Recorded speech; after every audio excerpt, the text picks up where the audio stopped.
Hello. Sorry, but there's a sick person recovering in this room. Can I help you? What happened? Oh, please, excuse me. Are you the Traveler? Could I take a quick look at your Adventurer Handbook? Master Child said I should verify your identity.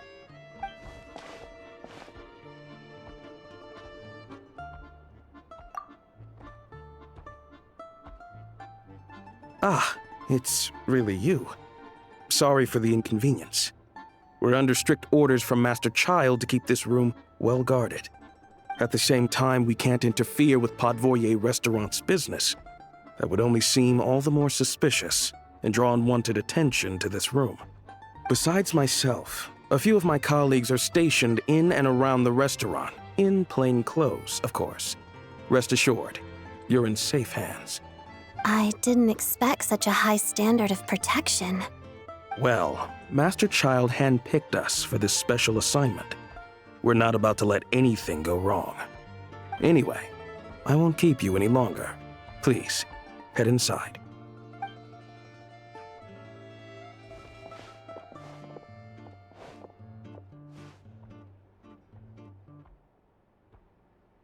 Traveler! Alosha, you're back! Oh, hey! Who's our new friend? Hi, I'm Odette. The Traveler and I crossed paths a few times. Another friend from the Fatui, huh? You're practically a member yourself by this point. Paimon's definitely on the mend. We should be back to our usual travels in a few days' time. Seems like that doctor was right. It's just... Paimon's limbs are still feeling a little chilly. I have just the thing. Whoa! What's this? Is that a flame inside an ice cube? Wait, is this real ice? How's it not melting? And how does the fire keep on burning? All keen observations. You're right. This is called core ignis. Whenever I've caught a cold in the past, I found I recover much more quickly if I place this by my bed. You're welcome to borrow it. Awesome! Wow! It's so nice and warm! Oh, it's like magic. Your name was Odette, right? How did you two meet again? Looks like she's in pretty good spirits. That's a relief. Any progress with your investigation yet? No surprises there, I'm sure. They're not likely to let anything slip. The Rokad, huh? Let me think. Members of the Rokad keep their true identities hidden, but I think there might be someone I can introduce you to. Leave it with me. Meet me at the Korolyevsky Troop tomorrow, and I'll tell you how it goes. Would anyone like a drink? I'm gonna head to the bar. Paimon will have... maybe some hot milk? Yeah. Paimon's in the mood for something warm. Enough with the secret chat, you two. Let's catch up properly in a minute. Paimon wants to know everything that's happened today. It'll be kinda like Tabletop Troop. No reason why listening to a story can't be an adventure.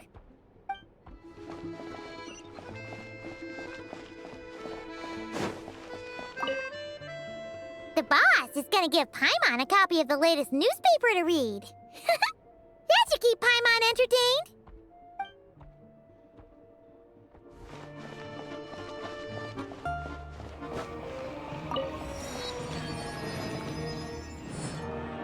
Ah, you made it.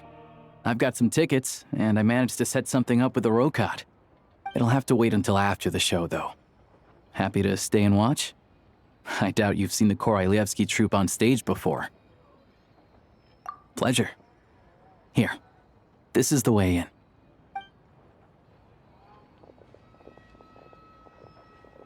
Please present yourself for a routine inspection in accordance with theater regulations.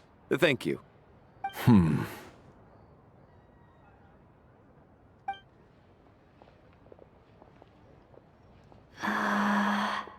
Is that guy with the fatui? Looks like he's waiting for something. Okay, all done. Thank you for your cooperation. Please proceed through to the theater.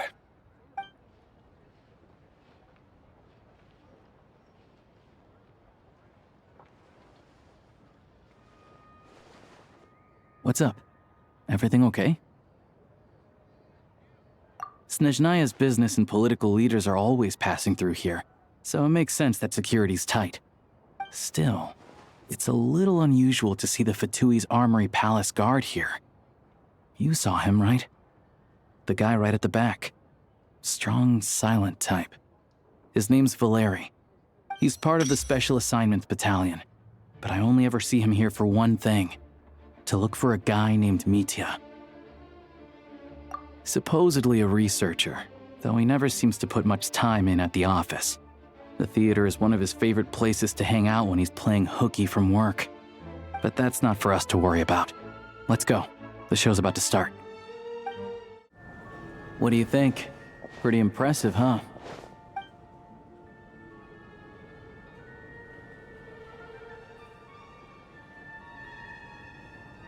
Oh, the one in Fontaine? I hear it's iconic. Never seen it for myself, though. Here we are, just in time. Sorry, coming through.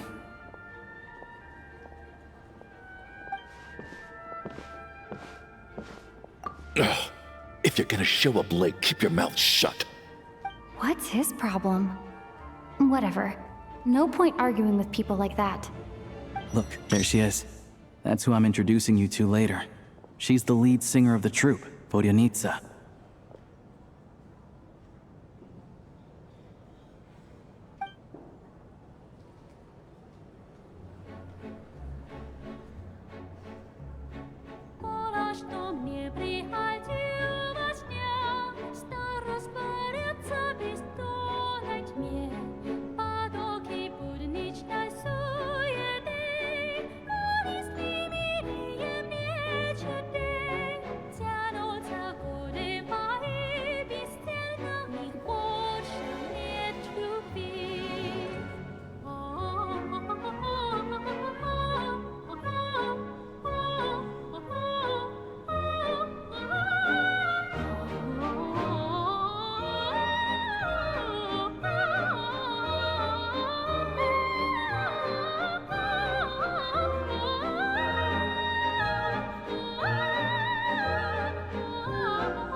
This leads directly to the green room.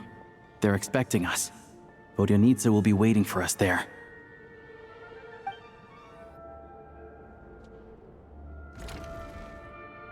Hey there, excuse me. Can you believe it? I am so mad right now. Come in. Oh, it's you two. Huh? You know each other? Oh, wait. Is this who you were telling me about? The one you met yesterday and couldn't stop thinking about? I never said that. Yes, you did. Why are you denying it? It was right before I went on that rant about the moody factory owner. Oh, I remember it so clearly. Might I ask what brings you two here?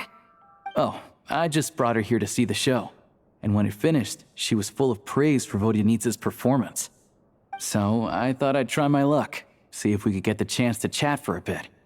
Maybe get an autograph? You work here. You of all people ought to know that's against the rules. It's not what the green room is there for. Oh, what's the big deal? Come on, don't be shy. I can give you an autograph. You can take a picture too if you want. Do as you please. I finished all my shows for the day. I'll leave you to chat.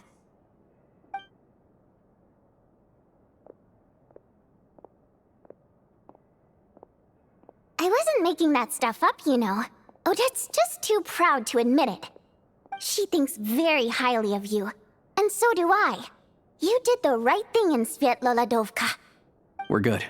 Odette's out of earshot. I'll lock the door. Confidentiality, of course. The Rokot is very strict on that. Whoa, Alosha! Not out loud! Not with an outsider here. Relax, I've taken care of it. Look at this. The president's reply sent this morning. Wait, so she's been approved to join? You told me last night that you wanted to get intel from the Rokot. Unfortunately, Rokot intel is only available to members. But ever since you set foot in Snezhnaya, we've been working together. I've seen the way you work, your character, and your motives. Everything about you is perfectly in alignment with what we're trying to achieve in the Rokot. So I figured I might as well cut to the chase. I wrote a letter to the president explaining your situation, including just the right amount of detail. His approval came very quickly. Of course, it's still your decision whether you want to join or not. We'll respect your choice. Well, assuming Odette was telling the truth and she didn't misjudge you, I guess we don't need to worry about you blowing our cover. Still, you gave me a real fright. I didn't know that's why you came looking for me.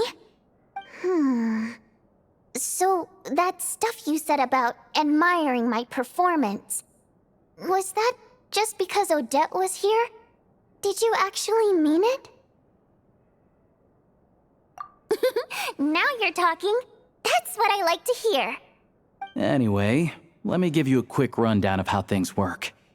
Like I said, the Rokot is a covert organization, and we hide our identities. Members typically don't meet in person or even know each other's identities. This helps us maintain a high level of independence and secrecy.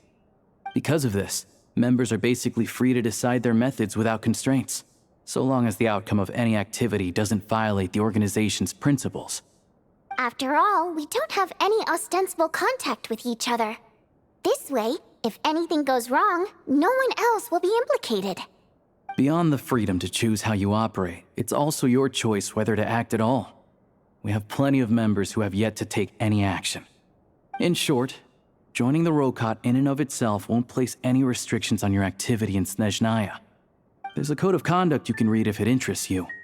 But basically, as long as you don't plan on using your anonymity to go around doing evil, you'll be fine. I tried reading it 5 or 6 times. Never made it all the way through. Even the most lackluster script makes for more interesting reading. Great. Then I'll go grab an official application form. Be right back.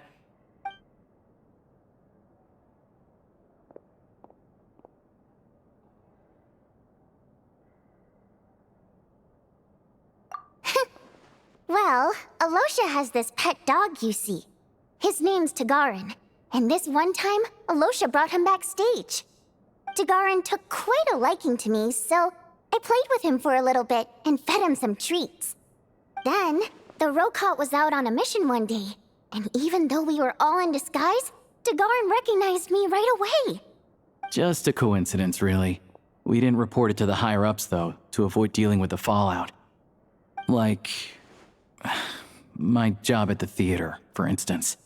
I really needed to make ends meet. By the way, what were you complaining about just before we came in? Did everything go okay with Chuganov? Everything did not go okay. That's why I was so mad.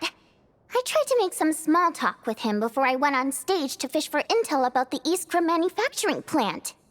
But he wouldn't take the bait. No matter what I said, he kept dodging the question. And then he started complaining.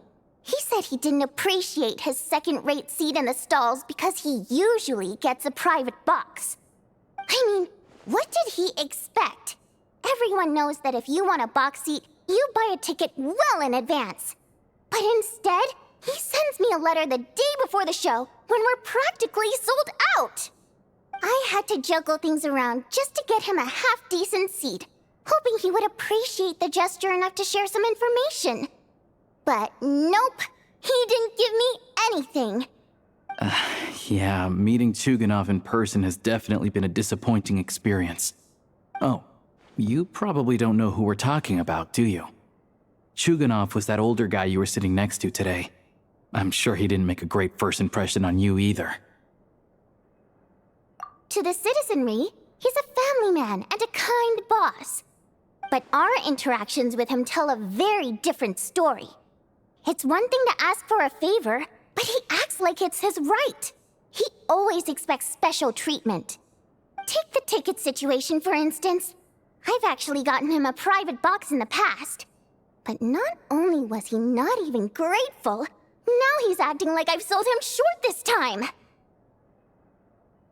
Not to mention that he's never paid for a single one of his tickets. And another thing, if he's such a big family man, why doesn't he bring his wife and daughter to see the show once in a while? I've never seen them here, not even once. Calm down, Водяница. If you won't do it the easy way, we'll have to try the hard way.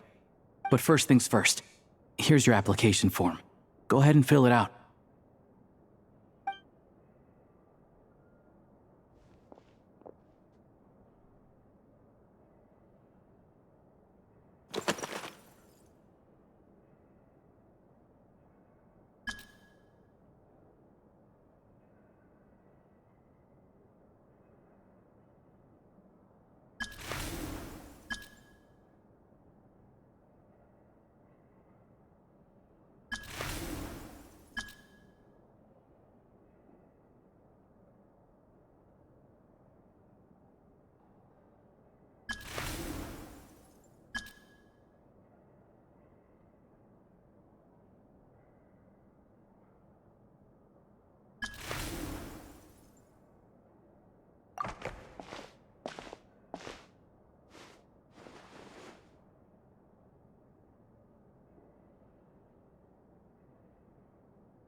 Looks like I'll need to make a few little tweaks here and there.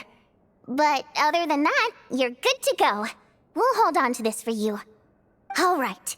Now that we're officially Rokat comrades, I can tell you. Chuganov is the target of our current operation. Recently, we've done some recon work at the Iskra manufacturing plant, which pretty much confirmed that their energy consumption is way beyond the legal limit. All we need now is some direct evidence to present to the Vetcha, so we can demand that they shut the plant down. That way, the Kresny Crystal can be allocated to where it's needed most. I was hoping he might let slip during one of our chats, but he's too tight-lipped. We'll have to find another way. I'm meeting another regular theater-goer tonight, Mitya. But Valeri's here too, and he's probably looking for Mitya, so he may end up being a no-show. Don't you worry. He must know how to dodge Valeri, or he wouldn't be showing up on time for every performance. Mitya is a renowned energy expert. Although we can't get any direct evidence of the excessive energy consumption at the plant, we can accidentally let the information slip to him. The authorities should take someone like him seriously. So if he starts raising questions about energy use at the Iskra manufacturing plant, there will be a proper investigation. Also, we're not allowed on site, but he has clearance. So all we need is his cooperation. Yeah, so that's the other thing we're trying to figure out. Though I think we're far less likely to make any progress on that front. Still, I hear that Mitya is a bit of a chatterbox. So, who knows? Maybe if we catch him in the right mood, he'll let something slip. What do you think? Sound like something worth your time? Okay, in that case, you guys find a seat somewhere nearby. Pretend you're a couple of buddies there to eat, and keep your ears peeled for useful information. He's a huge fan, so I doubt he'll have his guard up around me. But you two need to be convincing. If he suspects anything at all, he might stop talking. Sure. Don't worry. We'll make a believable pair of buddies. Perfect! You've sold me already. Now, help me tidy this room up a bit before we head out. Okay. What needs tidying? Everything!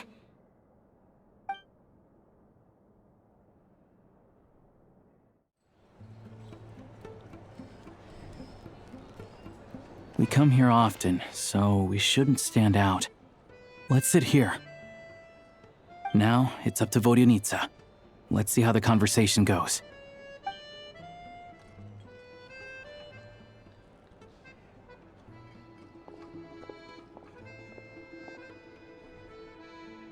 Mr. Metia! Over here! Over here! Oh, sorry. I got a little held up on my way here. Now we have even less time than we planned. Go ahead and order some snacks and drinks, whatever you like. Let me see. According to my schedule, we still have 25 minutes left. You're really pressed for time today, huh? I was imagining this would be a leisurely chat. If you'd prefer, we can always reschedule for another afternoon when you have more time. No need. Getting to meet the lead singer is a very precious opportunity for me. I'm not about to pass it up. I've already had to decline your invitation several times because our schedules rarely align. If I don't grab this chance while it's here, who knows when the next one will come around? Well, it's very kind of you to make time just for me. I'm not too sure, to be honest. But Snezhnaya's full of weird and wonderful things like that, so people tend not to bat an eye. I'm sure the same will go for the Eye of Grey and Paimon. The reason I invited you out for tea and a chat today was to get some feedback from a true fan of the theater. Well, I genuinely have nothing bad to say. No matter how many times I hear you sing, it never gets old. It always seems fresh and new somehow. Maybe it's because the more times I listen, the more details I notice. Or maybe you simply improve with every performance, delivering it better each time. Thank you! I'm delighted to hear that. Could you give me any specific examples? Oh, yeah. The piece you sang today, for example. Beneath the Frozen River? Hey, what's with you? I'm just praising a good performance. I always used to find that such a bleak and lonely song.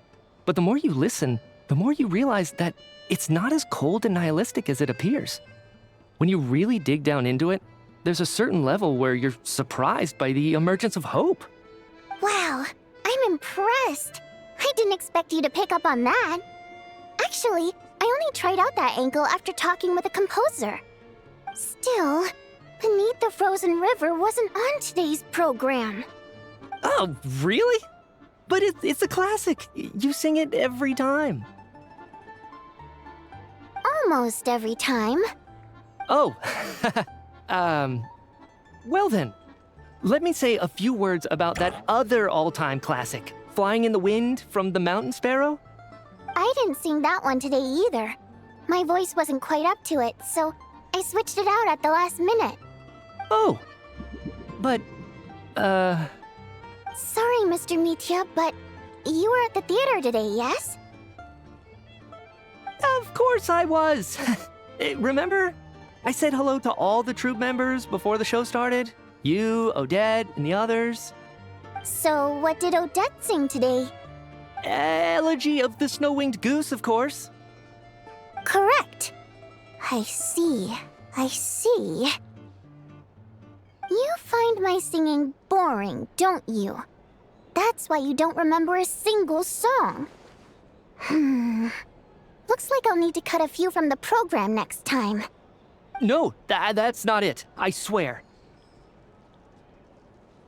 All right. I'll be straight with you. I'm sorry. My mind was wandering as you took the stage today. I enjoy watching your shows because the exquisite performances stimulate the mind. It always sparks some inspiration for my research. So whenever I get stuck at work, I come to the theater for a change of pace.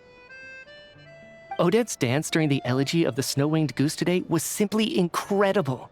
It got me wondering what she's been going through recently. That look of sheer defiance in the face of utter tragedy? It was so inspiring. I started scribbling in my notebook right away.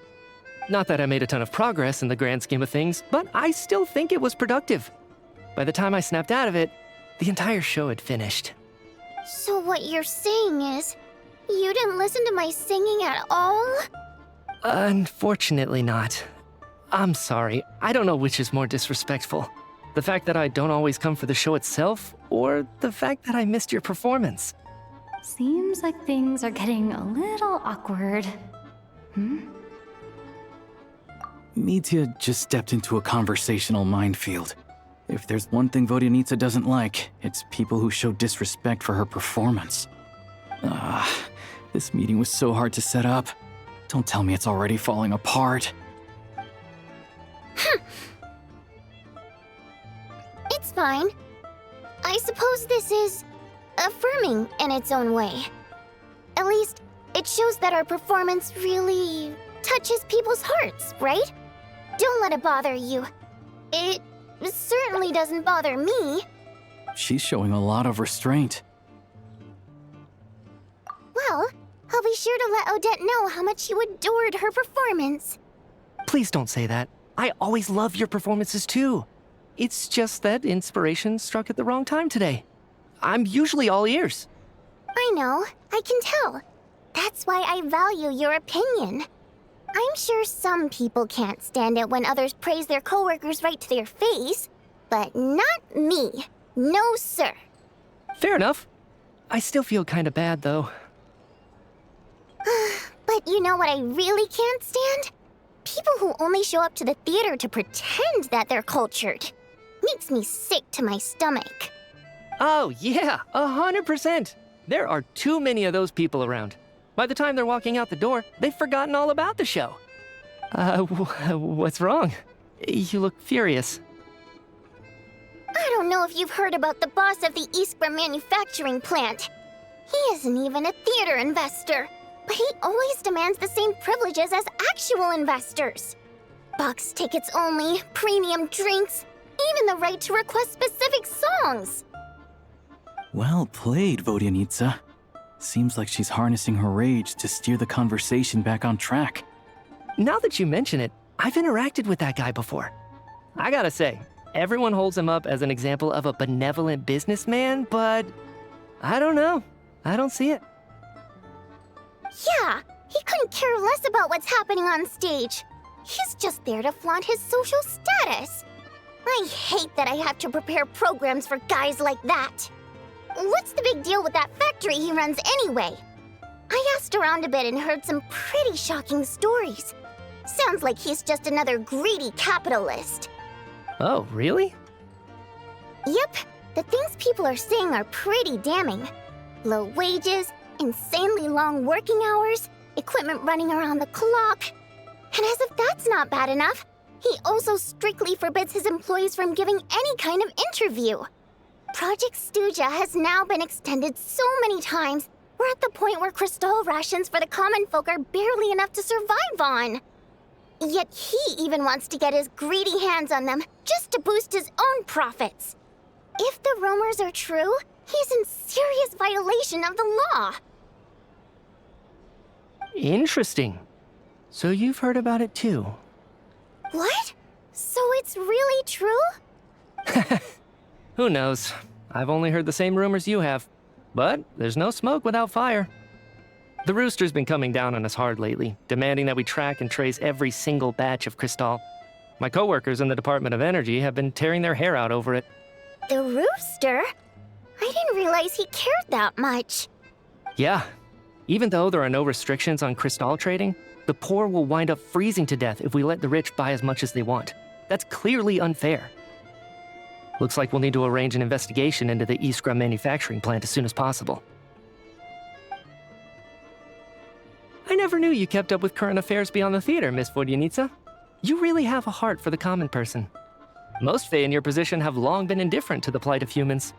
Well, those of us who choose to live in human cities are naturally going to pay attention to any significant upheaval.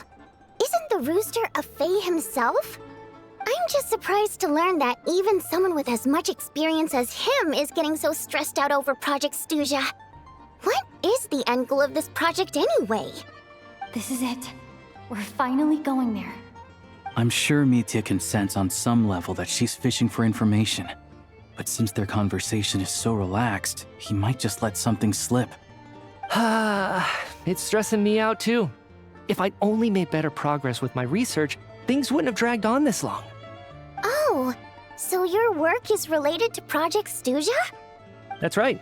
The Armory Palace needs a brand new energy source. Not the power of the Light Realm and not elemental energy. Right now, the only thing that meets the requirements is the power contained within stellar linchpins. But harnessing that power is costly. Each step of the process requires enormous amounts of Kresnik crystal, from extraction to quantification to attempts at conversion. Progress has been painfully slow, and the team is getting burned out as time goes by. Sometimes, I see people staring into space as if in a trance. Could it be that this new energy source has side effects? No, it doesn't affect us, because the energy is used for... Okay, I got it. Stop choking me. Sorry, I can't talk about that. I think we're all just exhausted. We've been working ourselves to the bone for so long with so little progress to show for it. It's no wonder people are struggling to stay motivated. Seems like I owe you an apology. I shouldn't have gotten so mad at you for not paying attention during the show. Don't worry about it. I count myself lucky, to be honest. I don't envy the people who work closely with the Tsaritsa herself. I'd much rather be in my current position. At least I don't have to shoulder any major responsibilities. So they're trying to develop a completely new kind of energy. Yeah, censored by a scarf. Who would have thought? Oh, dear. It looks like my time is up. I'm afraid I have to leave. I'm so sorry. We ended up barely talking about the theater. That's okay. It was a pleasure chatting with you, really. Let's make up for it next time. Yeah, hopefully once the work pressure eases up a little, I'll be able to focus more on the performance, and then we'll have more to discuss. We touched on some confidential issues today. I'd be grateful if you could keep it between us. That could have gone worse. Nice job. Why was Mitya in such a hurry to leave, though? Sorry, routine inspection.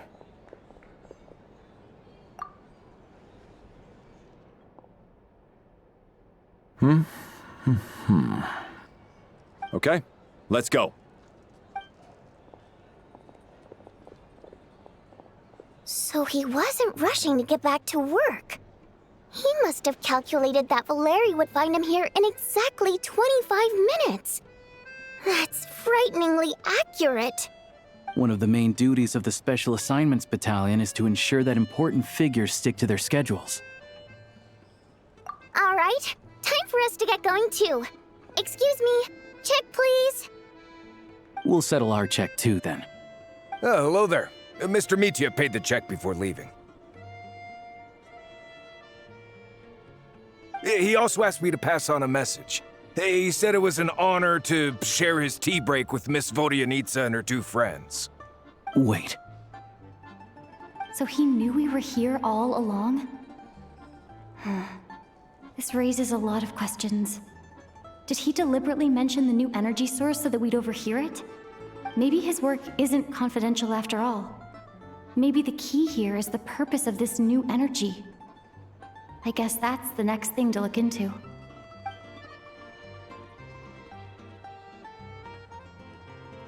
Водяница and Alosha have both left. Time to head back and call it a day. You're back! Here pretty early today. Paimon was just gonna mention that. After she woke up today, Paimon felt like her temperature was completely back to normal. But her strength still hasn't returned. Still, there's some good news. Paimon thinks she might have figured out the source of the problem. It's like there's some kind of mysterious power affecting Paimon. Paimon's never felt this way before during any of her travels. She only started feeling this way since we arrived in Snezhnaya. That's right. The Armory Palace needs a brand new energy source. Could that have something to do with this? What is it? You're making that face again. You know, the one you get whenever you have a light bulb moment?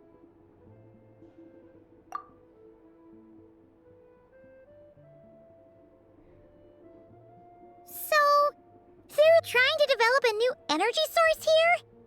And you think that might be why Paimon's feeling unwell? Well, Media denied that the energy they're researching has any side effects. Although, he did say that people working on the project have been having issues with their concentration and short-term memory. And even so, those are completely different symptoms from Paimon's. It's pretty faint, so it's kind of hard to tell. But if anything, it seems like it's coming from roughly the same direction as the Armory Palace. Sure, Paimon's with you there. But how, though? The Rokot only has a limited amount of intel. Oh, great point! They argue about Project Stusha every day. If we could sit in on one of their sessions, we might pick up some new leads. Good idea! Oh yeah, while you were out, Paimon tried all the yummiest looking desserts in the Potpourri restaurant. This one seemed right up your alley. So, Paimon saved some for you. Come try it once you finish writing your letter. Alosha replied. He says that we won't be able to speak at the Vetcha, but he can arrange for us to attend as visitors. Time to get ready. Then head to the Snezhna Vetcha. You're back! Paimon's been working on the crossword puzzle in the newspaper. It's actually pretty fun. Oh, shoot! Paimon forgot the next word. Oh, she had it a moment ago. Think, Paimon, think.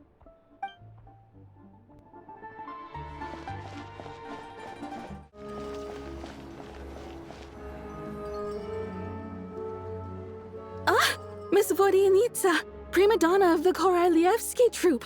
What a surprise meeting you here. Will you be sitting in on a session of the Vetcha?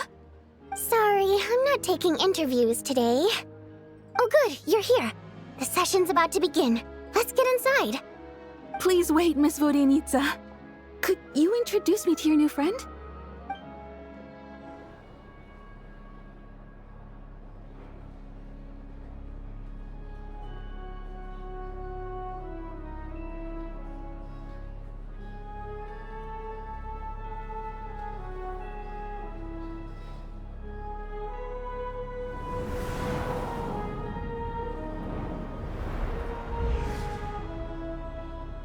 In summary, the energy management commitments made for the outgoing period have been delivered upon. Furthermore, both the production and consumption of Kresnik Crystal show clear signs of stabilizing. The relevant agencies have assessed the present circumstances and determined that the status quo can be sustained until the next period. For detailed statistics, I would refer you to the industry reports that have been distributed to all persons present.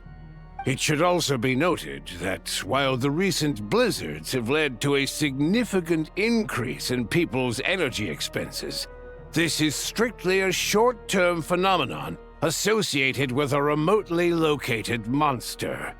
Her Majesty the Tsaritsa is giving her full attention to this matter. We should have every confidence that it will be dealt with swiftly and conclusively. A financial report on disaster relief is also present in this report, courtesy of Pantalone. They cover the same old ground every single time. The rooster never seems to mind, but everyone else is getting tired of it. There's a general lack of trust. people aren't seeing any tangible benefits that affect them directly. Of course, none of that will be reflected in any of the reports on the table. Yeah, if it weren't for these hard copy documents, I could have at least made something up. Oh, don't mind me. I'm just out here trying to hit my interview quotas. Bring out the kvass. Ever read it? Best-selling newspaper in town. If I remember correctly, you guys don't even have a sales permit. You have to sell from stalls on the street. Okay then, best-selling street stall newspaper in town. Still counts.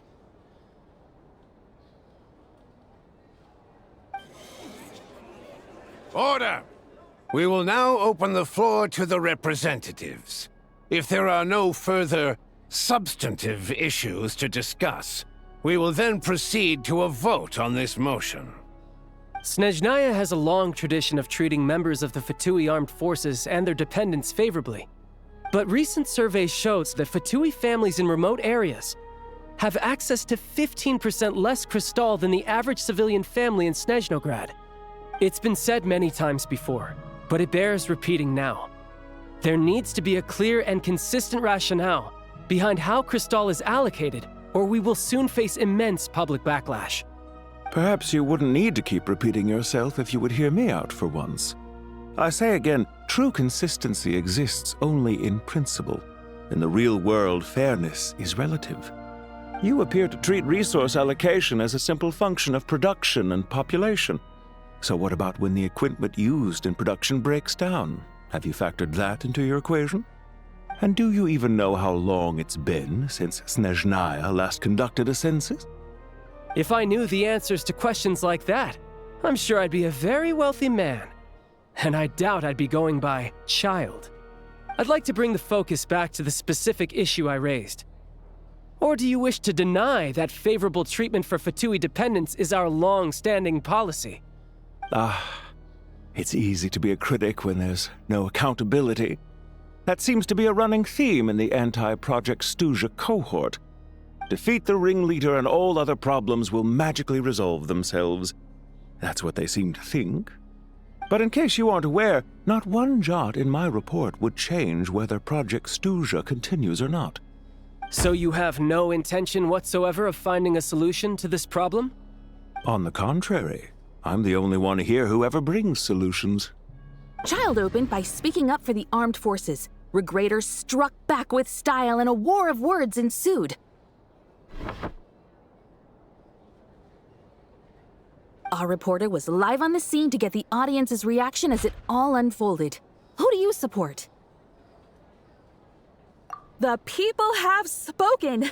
Child received raucous applause from the crowd as he pushed Regrader onto his back foot with a relentless barrage of questions. It had to be seen to be believed. Now you see why they don't have a sales permit. However this reporter wants to spin things, I haven't forgotten that Tartaglia was representing the Northland Bank when we first met in Liyue. So, surely their relationship can't always have been this strained. You two are getting off topic. Let's focus on what the data is saying. Mr. Pantalone, may I speak on your behalf? Oh, please do. I'm more than happy to save my breath. Crystal distribution policy undergoes modifications with each new period. The ultimate goal being to find the most reasonable method of allocation, which I believe is what Mr. Tartaglia also seeks. But I fear many may have been misled on this topic by extremist activists. To clarify, Project Stuja is not the root cause of the problem. It is merely a framework for resource distribution. The most recent reports all point to Snezhnaya's resilience and adaptability during this period of fine-tuning, and give clear indications that a distribution framework is improving with each iteration. To make drastic adjustments without first considering the risks would likely do more harm than good. It would be a waste of the hard-won experience we've gained to date. Renowned scholar of finance, Arapov spoke up to clarify the fiscal logic, clearly alluding to social organizations like the Rokad in his words. With the notorious Lelex still active to this day, should the Rokad be held responsible? No, There is someone else to blame. She's just rephrasing what Mr. Pantalone said. The Rokot are the critics he accuses of taking no responsibility for their actions. As for Lilac, you won't have heard of him yet. He's currently the most famous member of the Rokot. Well, more like infamous. Ending Project Stuja has become an obsession for him. Unlike the more decent ones among us, he believes that votes in the Vetcha are all that matter. So whether it's threats, coercion, or bribery, he'll use whatever means necessary to get people to change their vote. And since we're already on the subject, what do you think of Lilac's methods? Are you for or against? Well, whatever the story is, his actions benefit us all. We stand with Lilac. At least someone here wants to take this discussion seriously. I've been considering that issue myself. What you really need is more precise regional data, right? I think it would be easiest to let the Fatui handle it, since they're already in charge of Crystal shipments anyway. We may as well get them to collect some data while they're at it. Whatever you need, you can ask the Fatui to look into it for you. In terms of supervision, I think the Druzhna would be a good fit. I had hoped to discuss this with Miss Vesna, but sadly, she's not present. I will be happy to take a note of your suggestions and present them to Commander Vesna for a decision upon her return. The Commander has always taken a keen interest in Project Stuja. However, given the Druzhna's demanding workload, I'm afraid it may prove difficult for them to provide any practical support. Let us refrain from jumping to conclusions until a concrete and actionable plan is in place.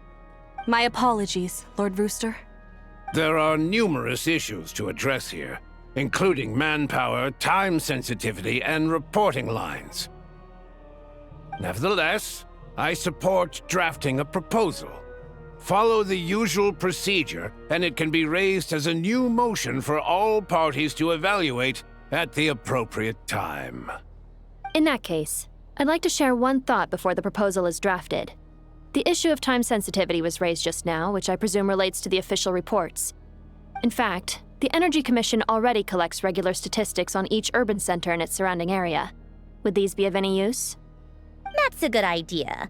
I read every issue of Sviet Lolaidovka's report, and although my focus is mostly on the section about equipment operation, the energy consumption statistics also yield a lot of insights.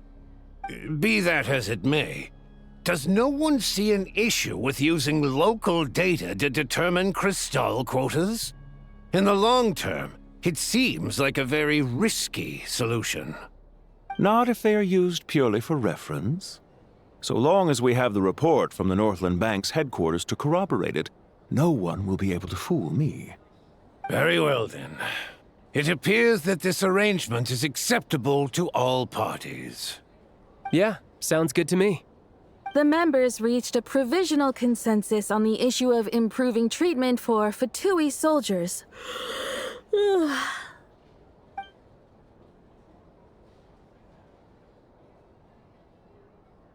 Today, the prima donna of the Korailievsky troupe attended a session of the Snezhnograd Vetcha in the company of a most charming young lady. The question on all our minds is, what is the true nature of their relationship? Write anything like that again, and I'm revoking your permission to interview the troupe. Got it?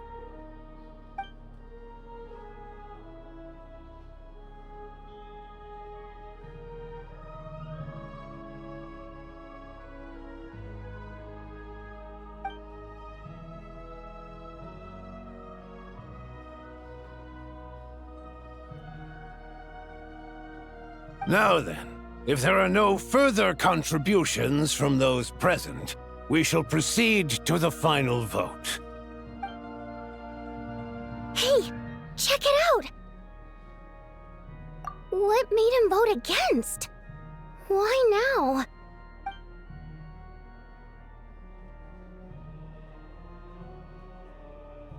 The votes have been tallied. Those in favor of continuing Project Stuja total 61%, securing a clear majority. That was too close. The margin has shrunk yet again.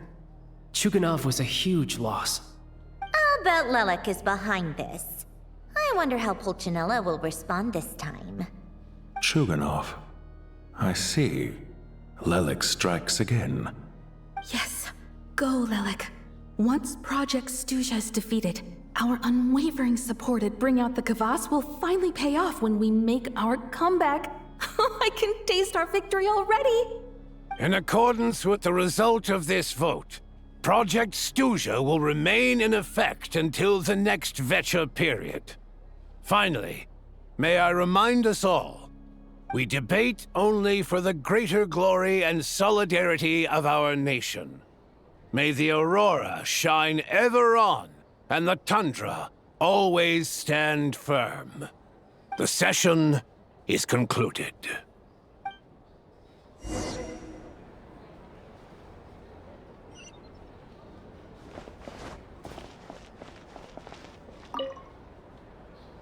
I have to say, I really wasn't expecting Chuganov to vote against Project Stuja. Well, in principle, Snezhnaya's business and political elites ought to be the ones least likely to oppose it. As we heard, Project Stuja is basically just a resource distribution framework that requires everyone to cut back during the winter. But even if the policy got cancelled, the Tsaritsa's energy needs wouldn't suddenly go down. The extra demand from the public would have to be filled from somewhere, so logically, the factories would have to take the hit. I got a letter from Mr. Mitya just before today's session. He said he's confirmed that there are issues around overtime and excessive energy consumption at the Iskra manufacturing plant. In a situation like this, once the Rooster receives the report, he'll order the factory to halt production and submit to an investigation before issuing a penalty. But that's a week-long process, and thus didn't make it onto the Vecha agenda this time. I don't think he suspects anything so far. Exactly. And as you know, he's a very selfish person. I was originally gonna try and flip him after he received notice of the official sanctions. My plan was to convince him that the whole thing was completely unfair. Rather than just sit back and take the hit while his factory stopped production, he'd be better off voting to end Project Stuja. At least that way, no one else would be able to make any money either, because all the factories would suddenly have more limited energy to work with. But now, he's already voted against it, which means someone must have used more forceful means to change his vote, just like with everyone else who flipped. Yeah, no one knows why Lelek is so obsessed with ending Project Stuja, but by the looks of it, he's inching closer and closer to success. Lelek must have strong motivations, given how he'll stop at nothing to achieve his goal. Maybe he knows the full truth of Project Stuja. Maybe my next step should be to focus on him. All right. What are your plans for the rest of the day? Shall we head out? Hey, comrade. I noticed you were here during the debate. I didn't take you for a political enthusiast. Greetings, Harbingers. I just happened to have some free time today, and my new friend here thought it might be fun to check out the Vecha. Ah, Odette must have introduced you. Looks like you two are getting along pretty well. I'll leave you to catch up. I should head back to the troop. Sure. Break a leg and all that.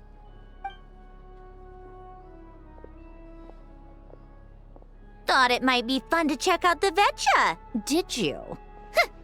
Things are never that simple with you, Traveler. There's no way you're here for kicks and giggles. Tell me I'm wrong. Oh, yeah. To some, he's a captivating enigma.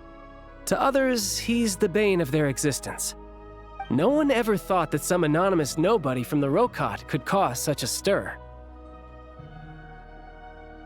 Huh? You want to look into Lelek?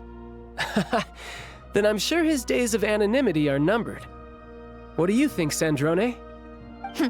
Fine by me, I guess. If the Traveler actually manages to expose Lelek, it'll be doing Pulcinella a favor. In return, it seems fair to let her in on what we've learned so far. My thoughts exactly. Sharing is caring, after all. Head back to Glupov and grab the files on Lelik. It's easier to just pull the records than go through the rigmarole of getting the Traveler a visitor's permit. As you command, child, sir. In that case, since we're going to be waiting anyway, I'll have someone brew a pot of black tea.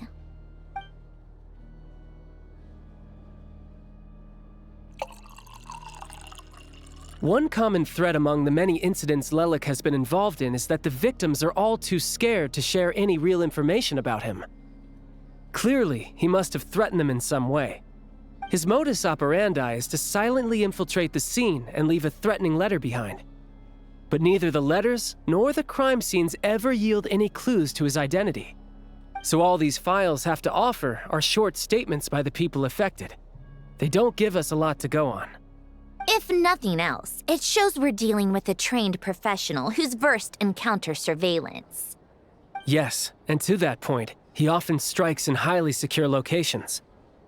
The victims are high-ranking and influential people who take their personal security very seriously. Somehow, Lelik slips right into their rooms without making a sound. There's never any eyewitnesses, nor the slightest trace of a break-in. If he can get in and out undetected, it means he can strike without warning. Not that that's ever happened so far, but the thought is enough to scare these people sleepless. It's hard to believe that a human being could pull this off flawlessly every time, so they switched the focus of the investigation to Faye.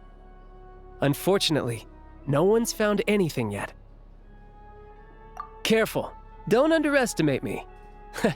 Although truth be told, I'd probably find it hard not to blow my cover. Direct confrontation is more my style. We haven't ruled out the possibility of Lelik being human. It's just, there can only be a handful of people in all of Teyvat who'd fit the profile.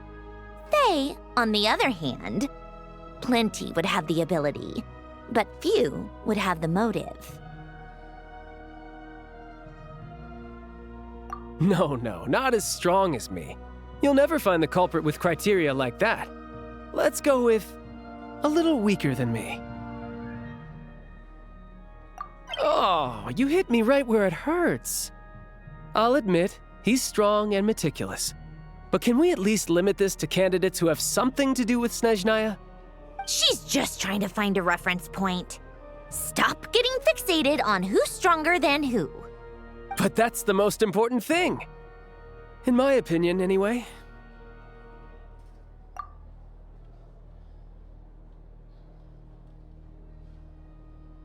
Odette? Yeah, that seems about right.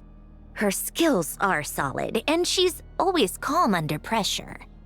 Except she's Fatui, so the likelihood of her working against us is pretty low.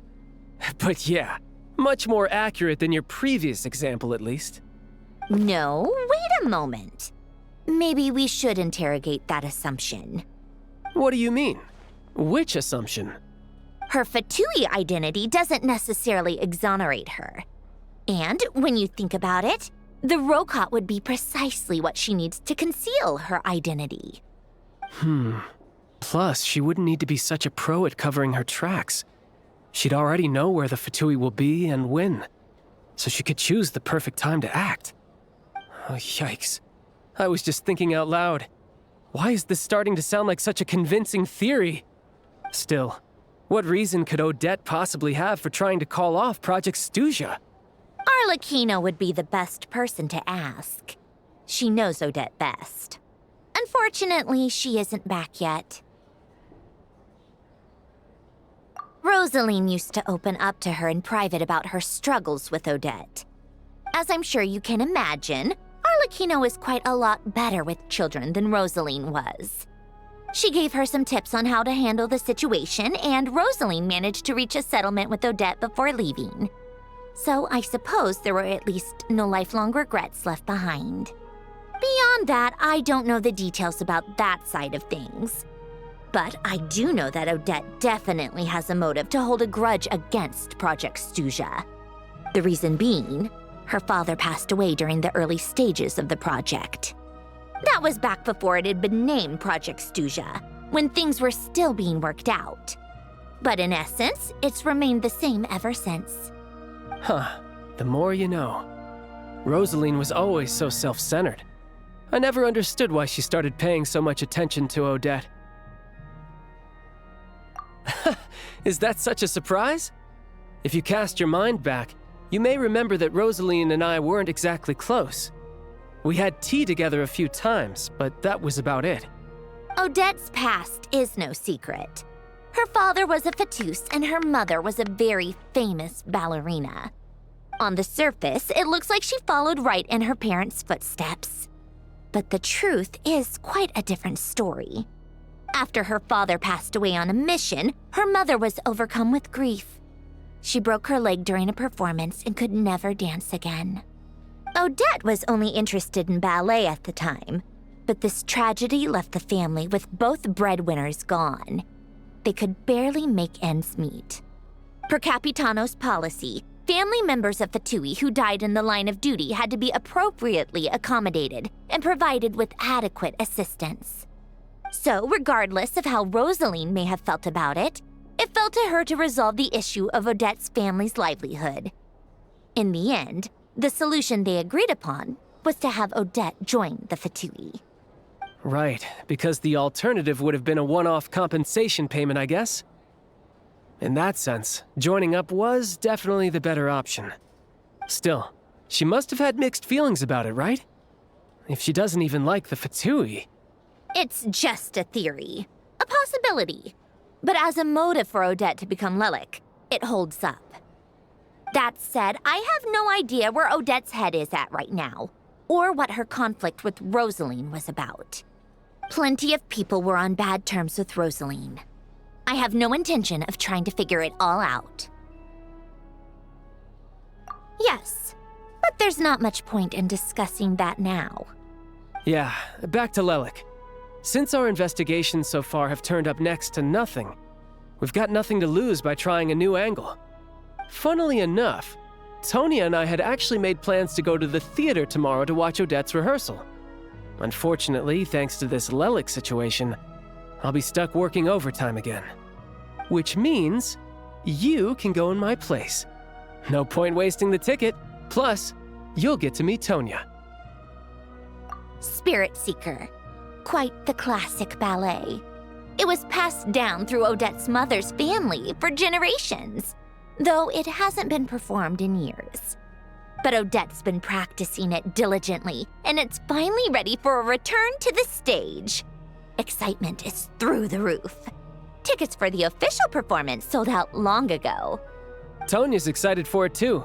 She's desperate to see it no matter what. Personally, it's not really my kind of thing, but since she's my little sister, I had to figure something out. I've actually seen it several times before. The story's pretty straightforward. The lead character follows a trail of clues left behind by a spirit, gradually recovering her memories along the way. It's a tale of love and regret. So not exactly reinventing the wheel, at least by today's standards. But when that classic melody kicks in and the lead character begins to dance, it always gets me. It really is beautiful. Not an easy dance to do justice to, though. I know it's always been Odette's dream to perform this piece, but I'm not sure she's really ready. In that case, I think that even if she is Lelik, we should wait until her performance is over before we respond. I'll let you take it from here, comrade. Sounds like you made a ton of progress today. It's good that everything's going so smoothly. Next step is to head back to the theater and get a clear answer from Odette.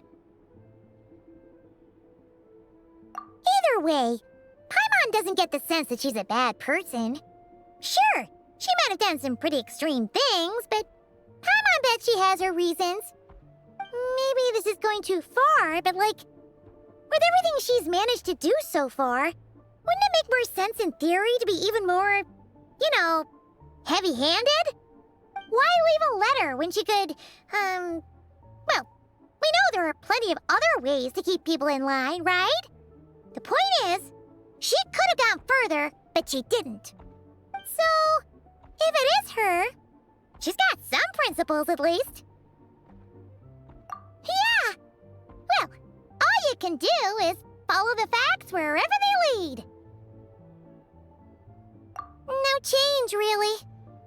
But that thing Paimon told you about yesterday? Paimon feels like she can sense it more clearly now. Hearing you talk about your day makes Paimon itch for an adventure. If only she could be there with you so we could experience it all together. Yeah, I wish you could be there too. I'm not used to adventuring alone. But don't worry, we'll get to the bottom of this. Guess it's just one of those things. Never mind. Paimon will behave herself and keep resting.